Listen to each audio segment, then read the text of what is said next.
చెప్పాలి అంటే రైతులని అడ్డం పెట్టుకొని దోచుకున్నటువంటి ప్రభుత్వం బహుశా భారతదేశ చరిత్రలో ప్రస్తుతం ఉన్నటువంటి కూటమి ప్రభుత్వం తప్ప మరొకటి ఉండదు అనేటువంటిది ఈరోజు రైతులందరూ కూడా మాట్లాడుకునేటువంటి పరిస్థితి.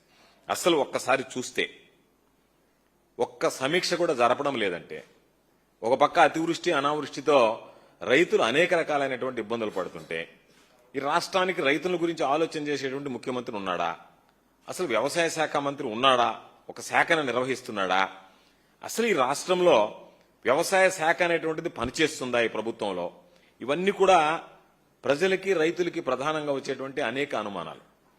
ఈరోజు చూస్తే పంటలకి గిట్టుబాటు ధర లేదు అని చెప్పి మిర్చి దగ్గర నుంచి, మామిడి దగ్గర నుంచి, ప్రత్తి దగ్గర నుంచి, పొగాకు దగ్గర నుంచి, కోకో దగ్గర నుంచి, బొప్పాయి దగ్గర నుంచి ప్రతి పంటకి ఈ రోజు పంటకి గిట్టుబాటు, వరి అయితే వదిలేశారు, గాలికి వదిలేశారు. మిగతా పంటలకు సంబంధించి ఎక్కడా కూడా గిట్టుబాటు ధర లేదు అంటే కనీసం స్టేట్మెంట్లు ఇవ్వడం, కొన్ని పత్రికల్లో అనుకూలమైనటువంటి పత్రికల్లో ఆహా ఓహో ఏదో జరిగిపోయిందనేటువంటి భ్రమలు కల్పించడం తప్ప ఎక్కడైనా ఈ ప్రభుత్వం రైతుల గురించి పట్టించుకుని రైతులను ఆదుకున్నటువంటి పరిస్థితి కనిపిస్తుందా?